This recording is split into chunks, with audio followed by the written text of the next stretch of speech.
Hello and welcome to the Bonus Points podcast. I'm your host, Joe Garrett, as always being joined by Ollie Guy. Hello. And today we are going to be doing Ollie's selection of games. So yeah, why did you choose to do My Digger? Okay, everyone needs to stop getting the name of this game wrong. Just explain, we're doing Mr. Driller, but both myself and Kai both just keep forgetting the name of this game. Like, I messaged Ollie saying like, oh yeah, we should play like Mr. Digger or something. And then on the artwork, it looks like it says like My Driller on it. So it's a bit confusing. And my girlfriend calls it Digger Man. Which, the name is easy to remember. I don't understand. It's not exactly difficult to remember, is it? Mr. Driller. I'm doing a podcast about it, and I've been playing it for ages and recording it and making notes, and I still get the name wrong. Anyway, sorry. Mr. Driller is the game that you chose. So, yeah, why Mr. Driller? Well, first and foremost, is that it's very short. So we could play it very quickly before our next game, which is going to be massive. And also, I think it's severely underrated. Yeah. Unbelievably underrated. That it's not said in the same voice as or the same sentences as Lumines or Tetris or something like that. People just don't know about this series for whatever reason. Is that just in the West though? Is it because do you have any sense of how popular it is in Japan? Funnily enough, I actually do, because I just was doing some research before we started recording. I just went over. Yeah, I just popped over and I was asking people if they knew who My Digger was, and they didn't. When they made the game with the budget that if they only sold 3,000 units, it would turn a profit. Wait, this game? Or... no, the original game. Okay. And they managed to do it, but it's never set the world on fire, because basically when it came out in arcades, the arcades were being dominated by Tekken, Street Fighter, and obviously this is quite a step back from that. So yeah, and so it began in arcades. Yeah. So the game that we played, which was kind of a remake, was that ever in arcades, or was that always a console game? This one was always a console game, and it was also the 13th one. So they've made quite a lot of these. Wow. And what was it? What was this on originally then? So this was so 2002. This came out on GameCube in Japan only, and it only just came to Europe, US in June 2020. Was the Switch version, and then the rest of them, so Xbox and everything else, Steam, came out in November last year. So they've been holding this one back for 20 years. And was this your first time playing, or no? Because you knew it from back in the day. Because just to explain my history of the game. Yeah.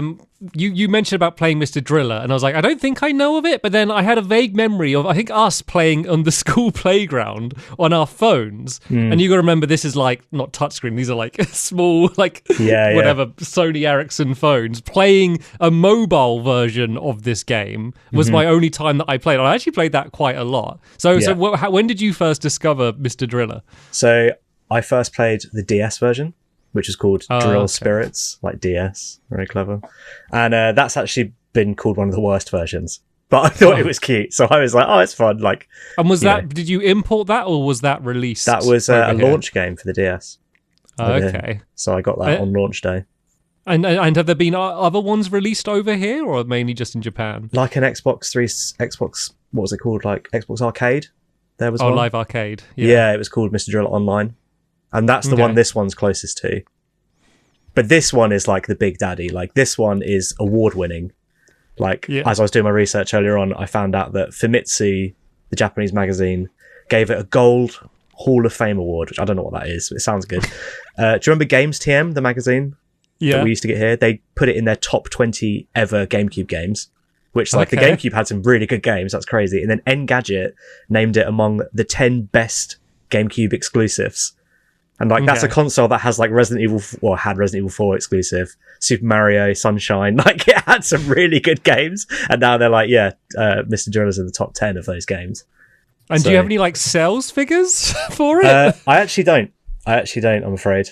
It feels firmly in cult classic territory, doesn't it? I just know that it made back its 3,000 units that it needed to sell. Well, I mean, if they made 13 of them, they're going to at least be breaking even at some point. Just some eccentric billionaire just keeps pumping money into this failing franchise. Yeah. I guess we should say, so it's Namco, right? Isn't it who Yeah, so it's developed by Namco before they were Namco Bandai, in what I think was their best era of games they ever did. So, like, between Time Crisis 2 and 3, which was like 1997 to about 2003, they released they released a few Mr. Drillers, but it came up with Mr. Driller then. Katamari came out then. Tekken Tag 1, which was my favourite Tekken game for a long time. Point Blank came out then, and also Soul Calibur 1 and 2. Like, they released so many good games in that little gap. And Mr. Driller came out during that period. Yeah. But yeah, so interesting. The video, just quickly, I watched just now, they were saying that the biggest crime that Mr. Driller committed was that it came out around the same time as Tekken Tag Soul Calibur, but it was cute rather than like hardcore. So that's why people were like, "Oh!"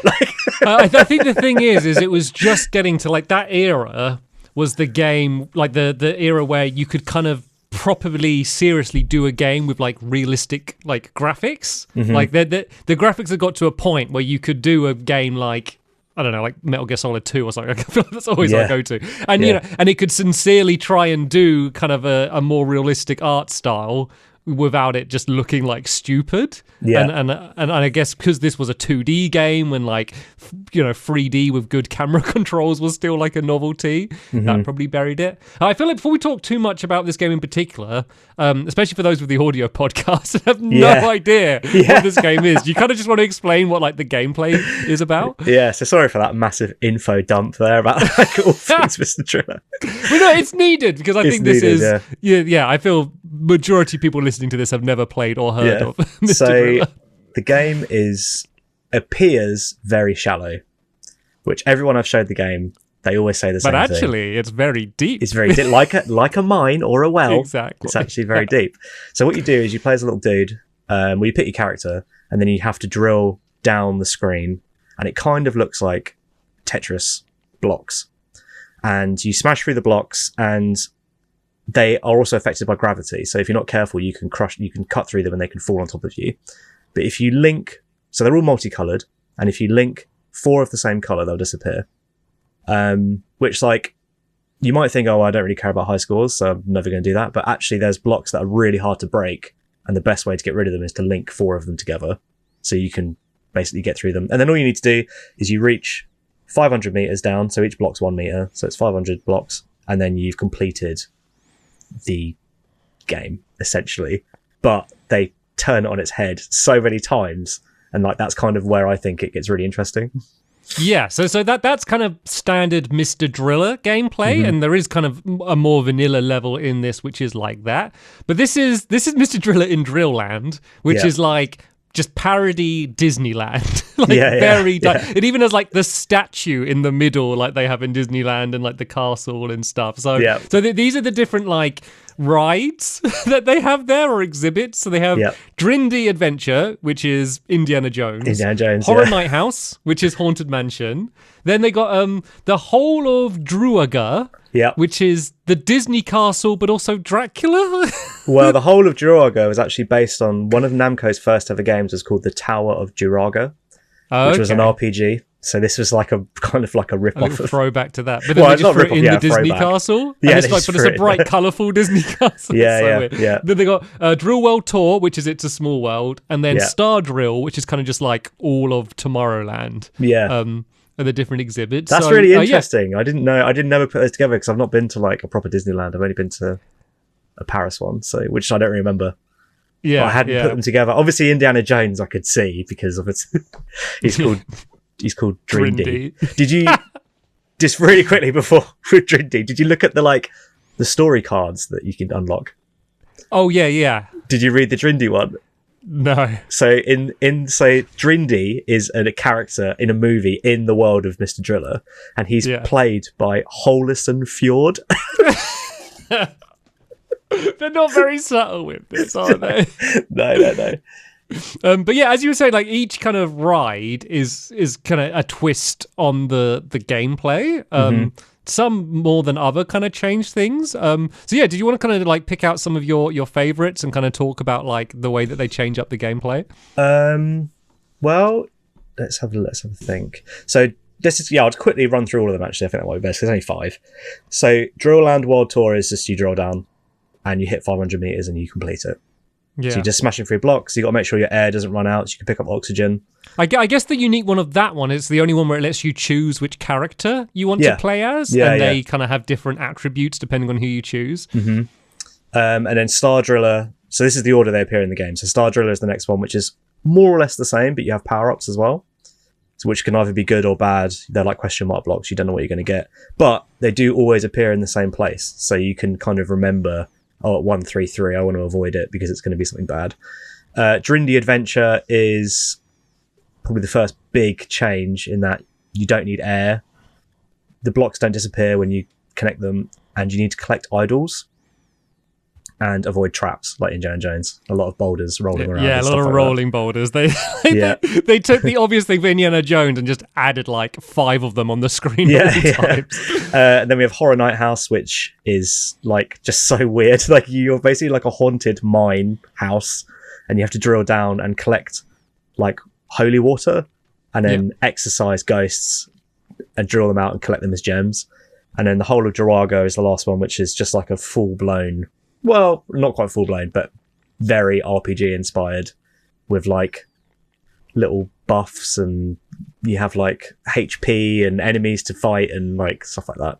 Yeah, so there's like multiple routes you can go when you collect keys and stuff, and then can walk back and that. That was one of my favorite ones. I kind of enjoyed. But it was weird because the whole thing is you're setting up for like this boss fight. And I don't know about you, I always found like the boss just stupidly easy. By the time I ever got to it, basically you're collecting these power-ups. It would be like, if the boss is blue, you'll damage the boss, and you could change the boss's color and stuff. But like I always just went through the menu as soon as I got there and killed them every time. I don't know if I was just too slow on the rest of the level that I gathered up too many power-ups. I don't know. Well, the other thing about this game is that you're not meant to just finish it once. In order to complete it, you're meant to do it 3 times. And it gets incredibly difficult to the point where I've never actually finished it. And I've played it like well over 20 hours. Like I've never beaten all 3. So what levels have you got to on? I've done everything except for Drindy level 3 and Druaga level 3 that I can't beat. Because every time I get to the boss of the RPG mode, I run out of items before I can kill him. Yeah. So I'm obviously rushing. And then once you do that, you unlock an endless mode for each one. But there is a shop where you can like buy power-ups to make it easier. Do you ignore that? Or no, I've bought all of them. It's still too hard. Okay. I didn't know if you were like a purist. Like... No, well, I feel like the shop. So there's an in-game shop, right, where you can buy lives and stuff like that to make your journey easier on the harder levels. But I feel like the mistake they've made is they make it sound like you're not meant to do it. Yeah, they make it sound like, oh, you're cheating, or you know, like you haven't really completed it, but you can do this if you want to be a little baby. You know? But as far as I'm concerned, that is necessary.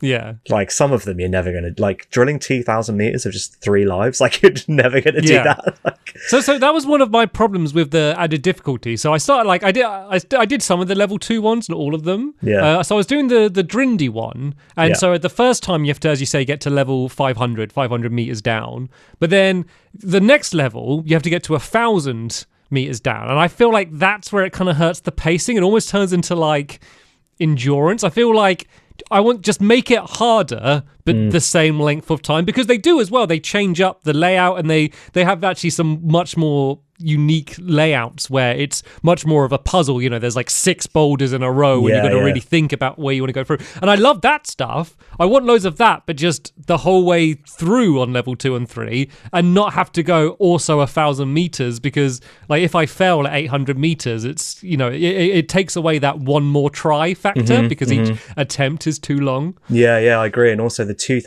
level 3 is 2,000 meters. Yeah, I got to that. I got to 1.8.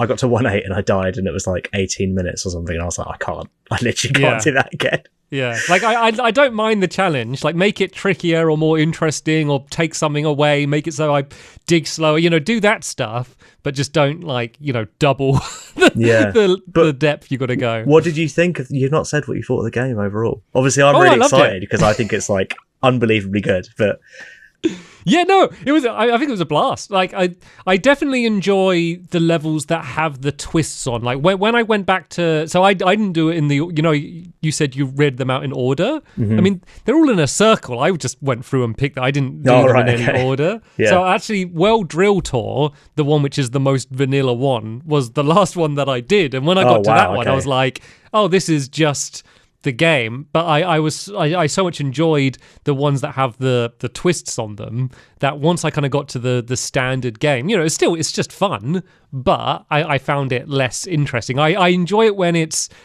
you're doing like a puzzle, but you got to do it quickly, and that's when I enjoyed it. And I feel like with the base game, you can kind of go down so fast. It's almost like you got to keep going down in a straight line until the game does something to force you to move. Whereas I like it when I'm trying to think, I need to get over to the left here to get some air, or now I need to go to the right to get this key or something. That's when I kind of enjoyed it most. Yeah, it's almost like the World Tour one does benefit from being longer, because that is how it gets harder.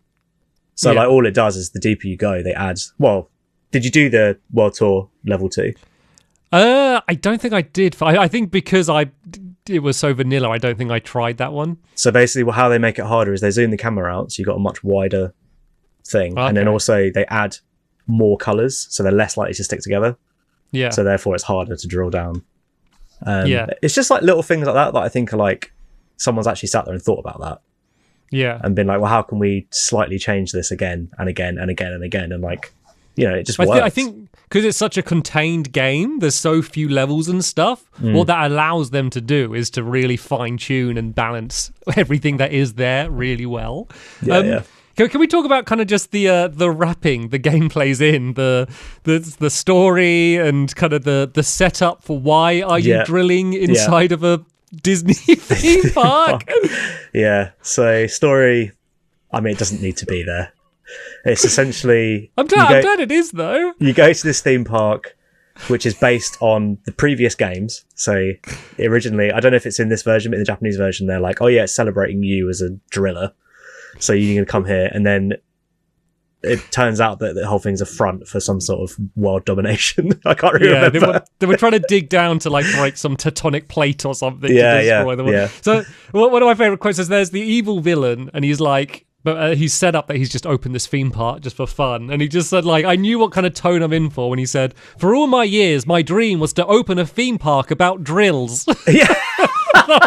Okay, this kind of game. But it definitely feels like this is a celebration of the series, and they kind of expect that you have played it, because there's obviously the returning characters, and then there's like the free kind of idiot henchman villains that are meant to be, they're basically any boss or anything that you're fighting in the game is actually them in disguise, and they're all setting it all up, but they're all a bit goofy and they're like Team Rocket. Yeah, exactly like Team Rocket, but they never, like, this is for me, this was my introduction to them, and they never they don't have any lines to set up for people that aren't in the know. And I also thought with the gameplay as well, they don't set up how even the game works on a basic level, and even for like if you don't play that World Tour level, they don't really explain how the different characters work in terms of their abilities.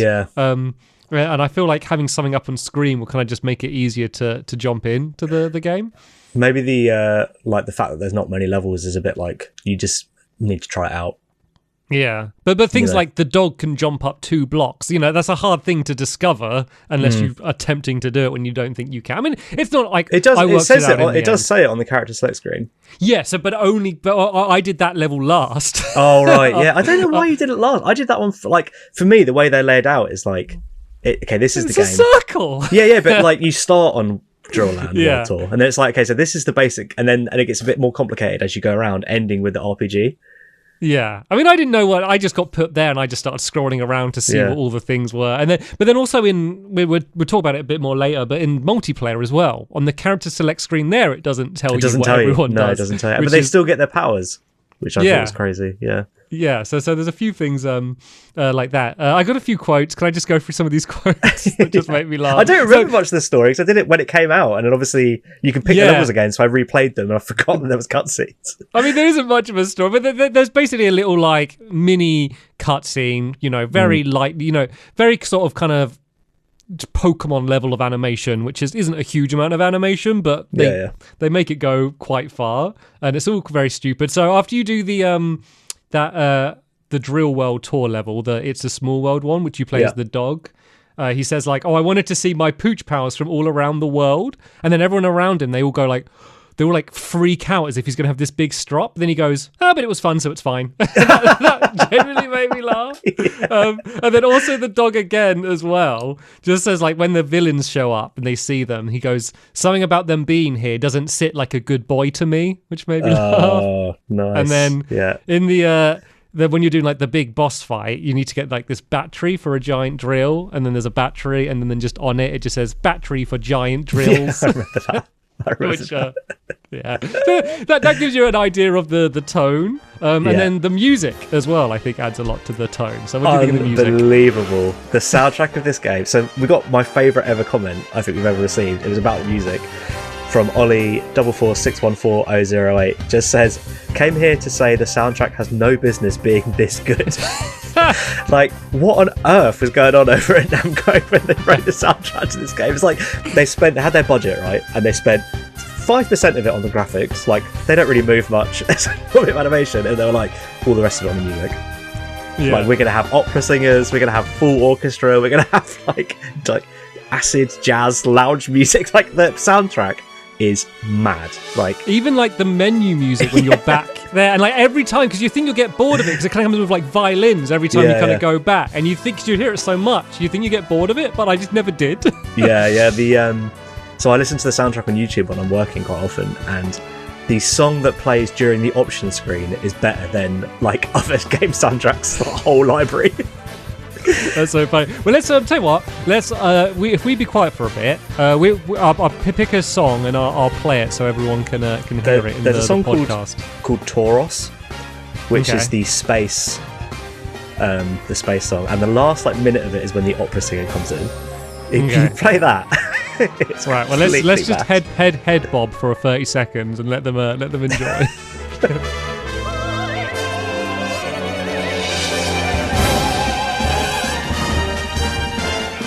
Okay, that's enough. There we go. They've heard it. Not because that was enough of the song, just because it was too awkward for us while we were recording. I was thinking about it in my head, but it was still too painful. Yeah. You heard it, we couldn't. But yeah, the composer basically joined Namco because Namco were known for these like orchestral sweeping soundtracks at the time, and then they just stuck him on Mr. Driller, and he was like, "Oh, okay." So he made. I took it off the internet. So his name's Go Shina. He originally made the music sound like a pretty normal puzzle game. The director rejected it and encouraged him to do whatever he pleased, which is why we've ended up with what we've got. And it really helps for like the whole vibe of the game. So when I played this game, so I was having like I had a lot of games that I needed to play. So I needed to play this for the podcast. I was also starting on, the reason we were doing this as a short game is the next game we're doing is Prey, which is the longest game done in the podcast. I wanted to play that. I'd also just got into Elden Ring and was getting really into it and wanted to play that. So I basically like booked off a whole weekend, basically just to have like a big, massive gaming weekend, which was great. Nice. But Elden Ring and Prey are like relatively kind of like dark, like high concentration game, and so like I'd always play one of them for a bit and then just jump to like Mr. Driller for just like a breath of fresh air. And it was like such like a whiplash change in tone whenever I jumped to Mr. Driller, and I just loved it. It really reminds me of like the amount of joy that the Katamari games are. You know, you're just like, everything is just working and like it's great. It sounds lovely. Like you just like when it loads up the cutscene and then even just the menus and stuff. Like it's all in one package. Also the for each of the different levels, like the whole like HUD and all like the where it shows your lives and the score and all that stuff is completely unique to each level and ties in really nicely. It's good and bad because sometimes I'm like, oh wait, those are my lives now, and these little orbs and stuff. So sometimes it's a bit confusing because you don't get like the muscle memory, but it really adds to making them feel probably more unique than they are it from has just the gameplay. Just a crazy amount of polish on it. Yeah. Like, it's just so crazy to me that this game exists and, like, no one knows about it. And somehow it's, like, unbelievably good, especially if you're into, like, puzzle games or even action games, you know, like, not action, like, COD. I mean, like old style of action games, like platformers and stuff like that. This is like very, very high quality. Yeah. What was I going to say? Oh yeah, so we were saying about the HUD changing. I kind of feel like in this game's defense, as I was saying earlier, because it is so short, you're not meant to know 100%. You're not meant to beat every level the first time you play it. Otherwise, it will be over in 10 minutes or less. Like, you are meant to be like, okay, I need to go back. I need to go and buy an item and then go back and give it another go. It's almost a bit like a roguelite, because also the levels change, like the blocks change as well. So you can't make a route and just smashing it. But yeah, so like what I was saying earlier about the fact that the depth is like hidden, I brought this to my girlfriend's house and I was like, oh yeah, this is a game we're doing for the podcast. Stuck it on world tour mode. Like, gave it to her, like, oh yeah, you just press A to drill and that's it. And she was like, oh, this is a bit like Candy Crush, like I don't really have time for games like this. And then she was like, oh, that's clever. Like, oh, that's clever. Like, repeatedly until she got to the end of it. And I feel like that's what this game does the best. Like, you literally say, oh, that's clever about 30 times in a row before it finishes. Yeah. Yeah, it's just big time underrated title. So why do you think it is underrated? Like, why has this not blown up in the way, you know, even things like, I don't know, like, kind of, I think of like things like Bubble Bobble, you know, kind of older games like that, or like Bust a Move, like those kind of games that I feel like have at least reached a certain level. Like, why is this one being left behind? It just came out at the wrong time, and it does look very shallow. And like, if you did want to just beat the first loop, so the first thing, you could probably just smash through it quite easily. Like, it isn't a lot of content there, but what is there is very good. And I feel like if you were just like, oh, I just want to get to the bottom, and then you saw the credits and you stopped playing, you'd be done in, 15, 20 minutes, and then that'd be it. That's probably why. And also, it's cute. People don't like cute things, do they? So. Well, I feel like that there's constant cycles of that. I feel like we're leaning back into cute territory. Yeah. Was Ooblets still number 3 on the list, I think? Yeah. And to do the difficulty, so there's 2 difficulty modes. There's Classic, which is, I assume, as the game was originally released on GameCube, and then there's the easier version. And so you've been playing easy as well, right? Yeah, I tried it on Classic, and this game is so hard.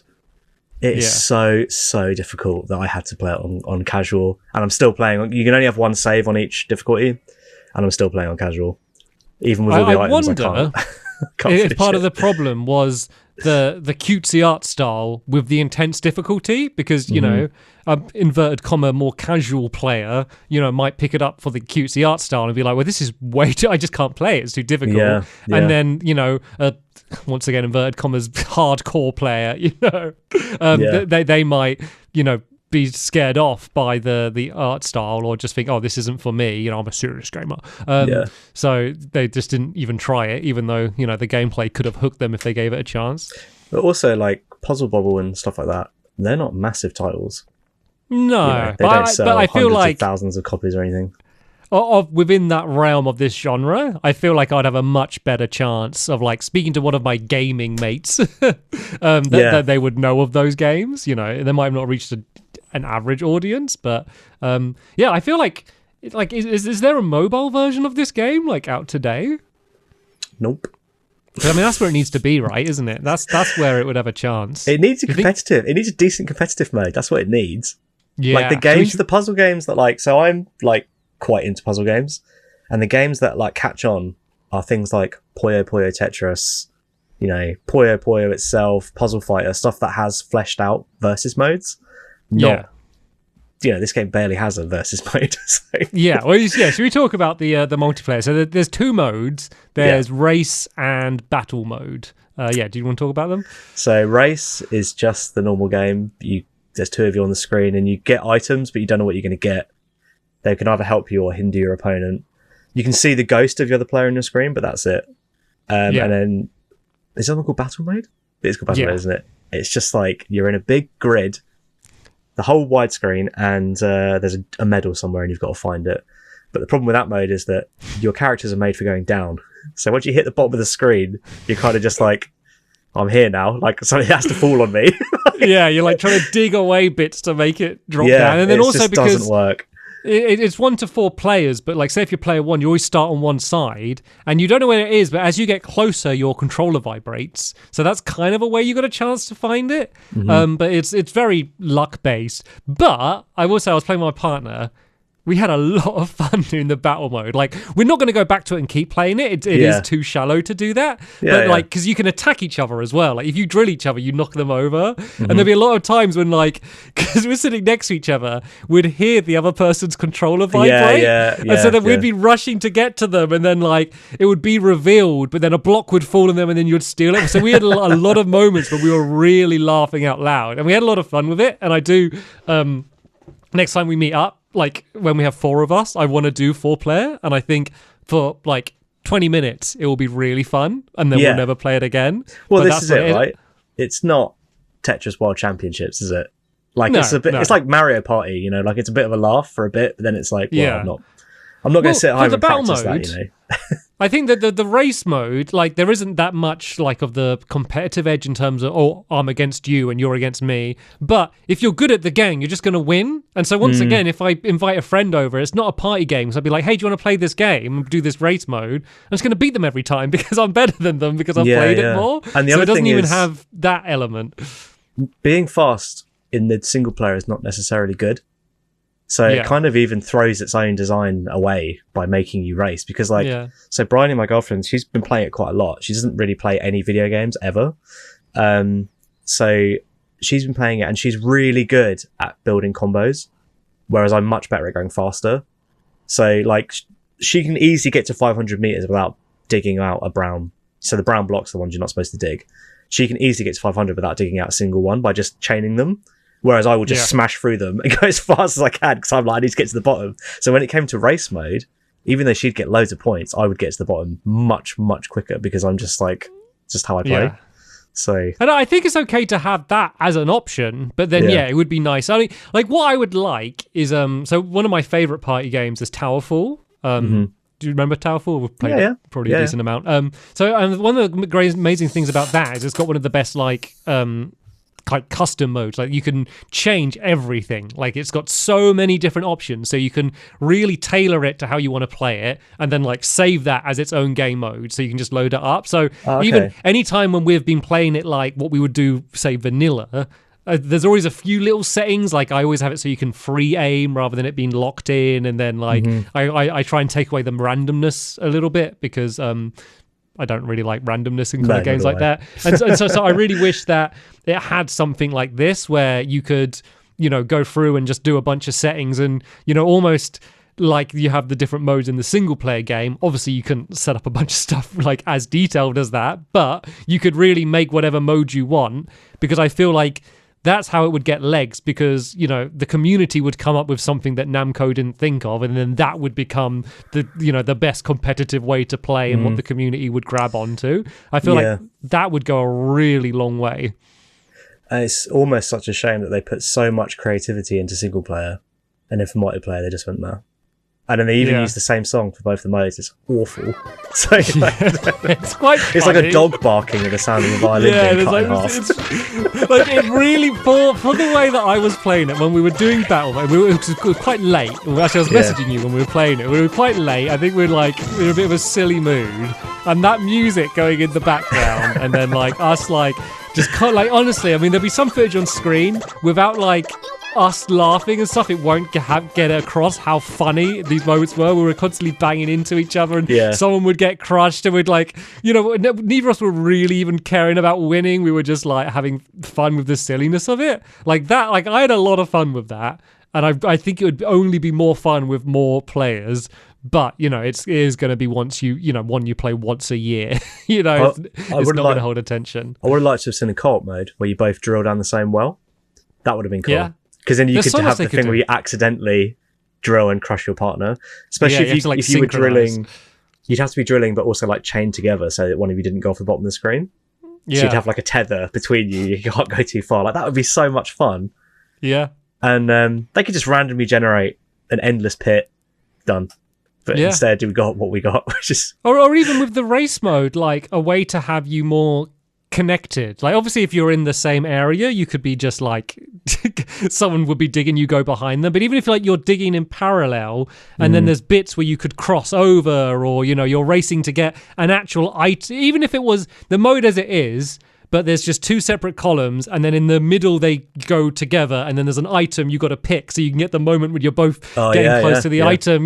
Just psychologically, I think it would make it feel more like a competitive game rather than you're just both doing the same thing side by side, and you can see their ghost, so you know if you're ahead or not. Yeah, definitely an afterthought, but by no means I don't feel like it's enough of a blemish to ruin the rest of the game, which is I rate very highly. Yeah. I wouldn't be like, the multiplayer is so rubbish that like it's not worth playing. Like, you should just play this game on your own. Yeah, it's just, I guess you could see the potential of what it would have been if it also had a multiplayer as good as the single player. Mm-hmm. So do you keep going back and like play? Is it like a regular game you load up on the Switch? Yeah. So I normally go back and do level 2 of World Tour mode because it's so straightforward. It's 1,000 meters, and if I make it to the bottom or not, I don't really care. I just try and do it, and then if I don't, I quit and play something else. I have gone back to it. I was determined to 100% complete it for this podcast, but the Tower of Draga mode was just too hard. I couldn't do it. Yeah. The level 3 one, and also the level 3 Indiana Jones one, Drindy Adventure. I sent you a clip on WhatsApp. I don't know if you watched it, but like the amount of booby traps, there's more booby traps than there is blocks at where I am now. It's like fire, spikes, boulders rolling. There's platforms that disappear when you grab the idol. Did you get any of those in yours? Yeah. I did. Yeah. They're in level 2 as well. Yeah, so it's like where I am now. There's not really any blocks to drill. There's just huge staircases with one block that's holding up loads of boulders, and you drill it. You have to race down before like they squash you. And then there's obviously like spikes firing out, and see, that's the stuff I love. I just wish it was that, but you're still trying to get to 500 meters, so I can just see that stuff. Because that was the thing that's because I thought, right, I'm going to at least try and get through level 2 on all of them, and I did, I think, for about 3 of them. But then like I did it on like the ghost one, I did it on the second the Draga one, and then I think I did on the World Drill Tour. No, I did Star Drill. I think I did.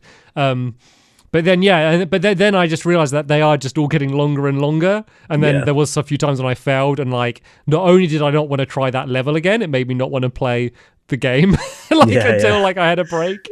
Did you? But we haven't spoke about the biggest part of the game, which is the Drill Land Dreaming Parade. Why is that? If you were going to bring that up. Maybe they just had an extra song, and they were like, "Oh, we need to put this in somewhere."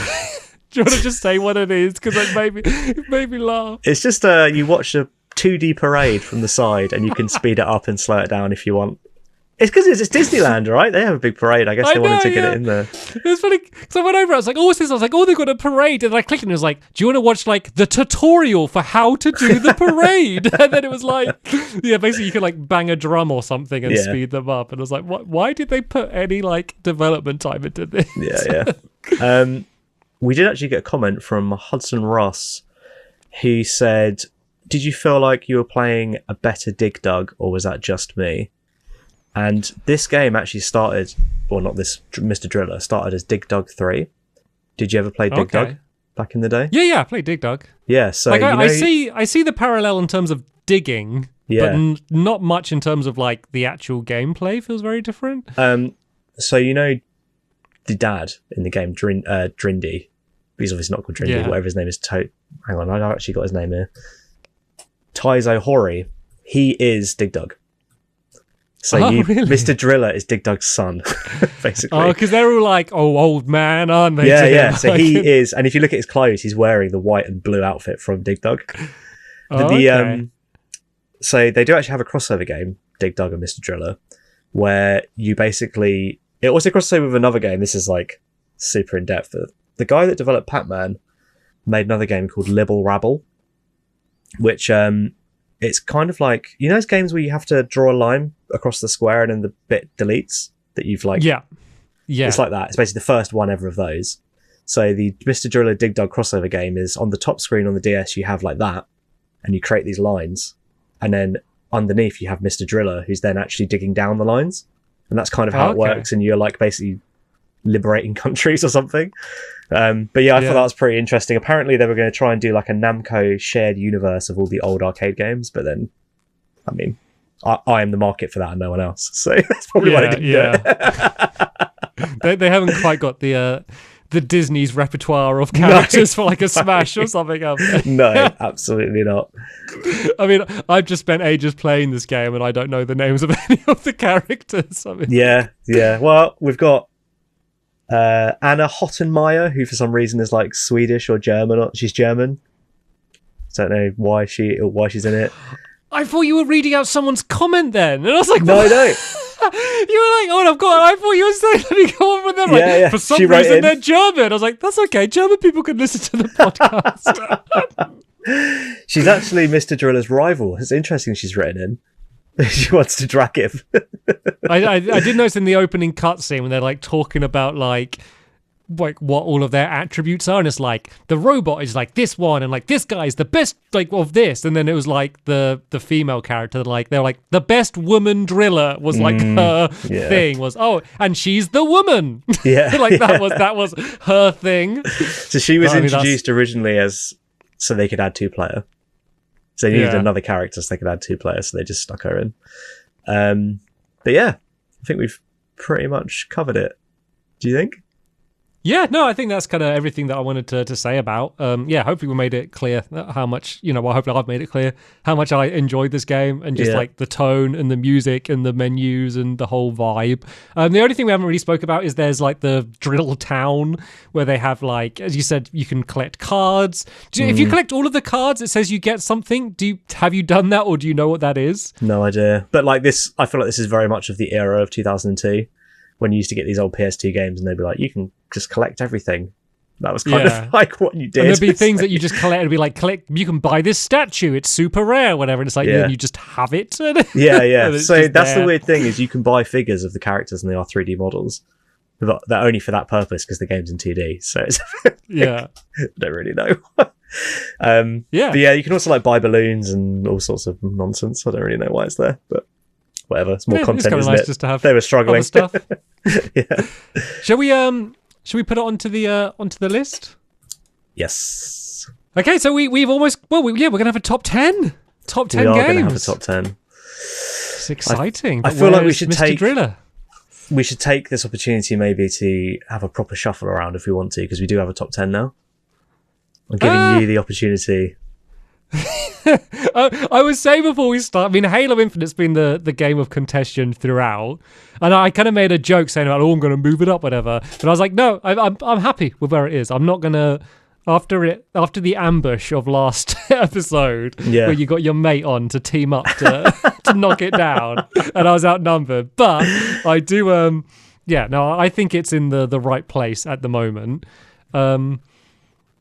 Okay. I don't see anything that stands out to me as being in the wrong place.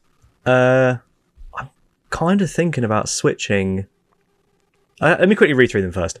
So 9th is Harry Potter, then we got Onimusha, Max Payne, Halo Infinite, Forgotten City, Ratchet & Clank, Ooblets, Doom, and Disco Elysium. I've been thinking back on this. I'm kind of thinking about switching Ratchet & Clank and Ooblets. I made a reference in this podcast about how good it was. It was number 3. See, I got to live with Kai. Like, I got to see them every Kai's day. Not going to watch this. Kai's not going to watch this. I'm close between the two. I do think I had more fun with Ooblets. But I don't know if that's because I'd already played Ratchet & Clank and had played other Ratchet & Clank games. I feel like if you had played more Ratchet & Clank games in the series, it would seem more like, it's a very good one, but another one of those. And I feel like because you've only played that one, it's probably a little bit higher in your head just because it's your first one of those, maybe? Yeah. Does that make sense? Yep. Which isn't wrong, that's what you think, but I think whereas Ooblets felt more unique to me. I've never played a game quite like that. Obviously, there's inspirations you can do to other games. I've played Stardew Valley and stuff, and but I am definitely, when they add more to it, going to keep playing it. and just that loop of that farming and like decorating my house and stuff. I would have it as it is, but if you have a strong argument, I'd be willing to switch. I do not have a strong argument. Also, I was just thinking maybe we should put Mr. Driller in first before we start moving things around. Okay. You're just trying to cause trouble. You're just It's a moving list. We always say it's a living document. Okay. So where would you put Mr. Driller? I would probably. Man, the thing is, it's the same thing where it's so polished and it's so good for what it is, but just because it's a smaller game, I feel like that just hurts it. Because it's less ambitious. I think, and you might not like this, I think I'd put it at 7 and put Max Payne 3 down. So like under Halo Infinite, above Max Payne 3. Oh, Max Payne 3 down. I thought you meant put it 3 down, like into number 10. Oh no. Yeah, I think I'd take Max Payne 3 off the list. So you put it here? Yeah. Okay. I'm going to shock you now. So you'd put it between 6 and 7. This is where I'd put it. Just watch the screen. Oh, it's not going to be 1. Okay, I thought you were going to do it to 1. I feel like this game's got one trick, which obviously it's a good trick, and it also kind of pushes that one trick to the absolute limit that it can without it turning into something else entirely, and it does it with like fantastic gameplay, fantastic music, fantastic graphics. There's not really anything I change about it. I even quite like the fact that it's really hard. So it's really up there for me. Like Mr. Driller Drill Land is definitely one of my favourite Switch games. Definitely. Yeah, and I can't argue that down. If someone was saying like I'm getting a Switch, what should I get? I'd be like, get Mr. Driller Drill Land. It's £12 and like it will keep you amused for at least 15 hours if you stick with it. So do you know what this is like? What? So Mr. Driller is like a lemon sherbet. Okay. Right. Yeah. But we're comparing it to like Sunday roasts and like pizzas and like full that's what meals. We do here. That's what we do. Oh, yeah, I know. So it's so tasty and it's so sweet and it's lovely and like I really enjoyed eating it. But it's such a smaller, simple thing compared to like all of the rich flavors of some of the other things. That's what's making it harder to compare. Because I'm thinking like, oh wow, that's so much higher than I'd think, but I can't really say much to like say why it should be lower, other than it's kind of it is such a more simple game. I think if it had a strong competitive multiplayer, like in real life, Ollie's coming down tomorrow. In real life, this isn't real. This is virtual. Yeah, the not the CG version you're seeing on the video podcast. Yeah, nothing wrong with it. Glitching out. Yeah. And I can imagine if it had a great multiplayer and we just played this, I'd be like, oh, come over, like we'd play like local multiplayer and we'd like play it for hours and have loads of fun. Like if it had that, I think it would be higher on my list. But I think because it doesn't have that and it's just from the single player, I feel like it needs to be at least under. Well, I mean, you know where I'd put it. Yeah. What about if it was Tetris? Where would you put that? What? Just vanilla Tetris? First one. Yeah, I mean that's the thing. I mean, I'd probably enjoy playing this more than vanilla Tetris now. I mean, Tetris Effect, I think added like I love Tetris Effect. That's a great game. Yeah, and I've obviously always played Tetris. I had it on the Game Boy and stuff, but I've never been like as passionate about it as you. Like I never really got crazy into it. So Tetris Effect is my most played Tetris game. So I think Tetris Effect I would probably put where you want to put Mr. Driller, but vanilla Tetris would probably end up, I don't know, maybe above Halo by 1-ish, maybe. Mm-hmm. Have we said for the audio where it is? I don't know if we did. So we've put it on. It would be at number 3. So under Doom, above Ooblets is where it's hovering at the moment. I'm going to move some stuff around very quickly, and I just want you to let me know what you think about. Okay, you want to talk it through as well for audio listeners. Okay, so I'm moving everything from 5 down. I'm putting Mr. Driller in 5th. And I'm also going to move Ratchet and Clank up and Ooblets down. I thought we'd finished that conversation. No, but I'm just saying now it's in there.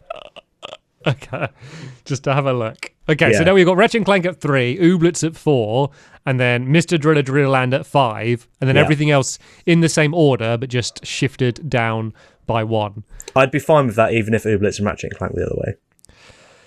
Yeah, I mean, as I said, I would have it lower, but I've got no arguments to put it lower, and I don't know if this is the mentality I should have. I kind of like it being high on the list, so like some people might take it a bit more seriously and like check it out. It's underrated. People need to play this game. Like that's part of the reason why I brought it on, is because like, people would be so happy with it, but they've just never even heard of it. And it is available on a lot of platforms. And you know, I didn't, you know, I had so much joy playing it. I would even be happy with swapping. So let's put these back just for a start, because that's not happening, is it? I would even be happy swapping it with Forgotten City. But that's it. I mean, to be honest, 5th is kind of... I feel like it looks quite nice in 5th. No, I don't think we need... I don't think we need to switch it with Forgotten City. I probably enjoyed Forgotten City more as a game. But... like I feel like the fact that you wanted it so much higher, I feel like we're at a nice compromise here, and I think I feel like I can compromise more when it's a game when we both really enjoyed, because you know. So I feel like it's kind of fair enough to go there. Yeah, I do want to keep Ooblets above Ratchet and Clank. I think if Ratchet and Clank came out and it was like that was just Ratchet and Clank 1, and that was a new game that came out in 2016, and it was like that, then I think I'd say switch it around. But I think because it is so iterative of past games and using the same weapons and, you know, basically a remake of the first game, and then like the weird stuff time with the film and that, like I feel that there is a Ratchet and Clank that would go higher, but I feel like it's pretty nice as it is now. Also, just on that point you made about the multiplayer being a bit rubbish, like it is rubbish, but unlike Halo Infinite, which had a rubbish campaign, and I was like, that's 50% of the game. There wasn't some massive marketing push for Mr. Driller to be like, you get 2 games in one, like they did with Halo. So it's kind of like multiplayer is like the kind of the afterthought, which is a horrible shame, because I'd be loving it if it was like, you know, when you text me about it and you're like, is that online? And I was like, no. But that's how little I played it. I didn't even know it had online. We didn't even mention it does have online, but you can't do custom games. So we went to try and get in a game, and we just both searched, and we both just ended up in each other's game, because obviously we're the only ones playing. Only 2 people on Earth playing, yeah. But then you can't start the game until there's 4 people in the game, even though when you're doing local, you can have just 2 people playing. So we weren't even able to play online. But like, I'm not saying the multiplayer is bad, so that will drag it down. I'm just saying it could go higher if it also had a good multiplayer. That's all I'm saying. Yeah. And as you were saying, like not many people know what it is, and they should give it a chance. Like there is a lot of very, very good puzzle games on the Switch. Like people don't really play puzzle games. I think they assume they're too hard, but they mostly tend to do a good job of like onboarding you, so you know what you're doing. Like even stuff like Picross doesn't do that well over here. That's a great game. Lumines, which I know me and you both enjoy a lot. That's also a game that people I've never even heard of. Like that's on the Switch. Puyo Tetris is on the Switch. Like there's loads of really good puzzle games. Yeah, I feel like people play them, but they're all mobile games. You know, they are the Candy Crush games. Like I think those kind of games are more popular than ever. But you know, they're free to play games on mobile rather than, you know, what we kind of think of. Yeah. Cool. Right. Do you want to read through our top 10? Yes. So starting at the top, we have Disco Elysium, then Doom, then Ooblets, Ratchet and Clank, Mr. Driller Drill Land, The Forgotten City, Halo Infinite, Max Payne 3, Onimusha Warlords, and then Harry Potter and the Chamber of Secrets. We did you always say that with a smile when you read out Harry Potter. Yeah, I know. I just think about it, like Ron going, I'm really tired every time I see it. And for those that aren't sure what's happening now, no, we've got the top 10. Don't worry, like this is going to be a growing list. We want this to go way higher than 10. So we're just going to keep adding to the list. The list is going to keep getting longer and longer and longer, and we're going to keep on going. Also, I was thinking, you know, I said to you, like, oh, you got a chance to move the games up and down. I wish we could move Disco Elysium higher. Yeah, like, I was thinking about it earlier on. I was like, man, I think about that game all the time, and like Kim, and like it's such a good time, wasn't it? Yeah. I mean, I think its equivalent prize for that is it's going to stay at number 1 for a very long time. You know, it's going to be an exciting day if something eventually beats it. Yeah, the cool. Disco Elysium killer. Yeah. So would you like to say the next game? It's your pick. Yeah, so we had announced it in the last episode to give people a bit more time, but we're going to be doing Prey, which is the Bethesda Prey, the more recent one. If you want to kind of play through some of that. I would say that it's a longer game, so you might not have time to finish it. If you are thinking of listening to the podcast and playing it, at least play the opening. It's one of the few games where you can kind of really spoil the opening. I won't say any more than that. So it'd be good if you want to kind of join through, at least play through the start. It's on Game Pass. It's a Bethesda game, so it'll always be on Game Pass, probably. So it's also available on everything you would expect it to be on, other than Switch, if you're expecting it to be on Switch. So yeah, this is my choice of game. This is one which is another cult classic, I would say, as well as Mr. Driller. So I guess that's the way these games are tied together, because that's the only way they could be connected, is that it's a game that's often, it didn't perform well in sales, but there's a very avid fan base that really enjoy it. So are we locked in for our next games, or should we hold off announcing them now? Nah, go on. Let's do it. We're going to announce them. Okay, so after that, it's your choice. If you want to say. No, because you've got a guest, haven't we? Oh yeah. So I forgot about the guest. Sorry, we were talking about what our next games were going to be today. So after that, it's TY the Tasmanian Tiger. Yeah, Ty. It's called Ty. Oh, is it? I was like TY, the toys. like the toy. TY the Tasmanian Tiger. This was MR Driller. Oh dear. Looking forward to playing PRA next week. This is the running jokes.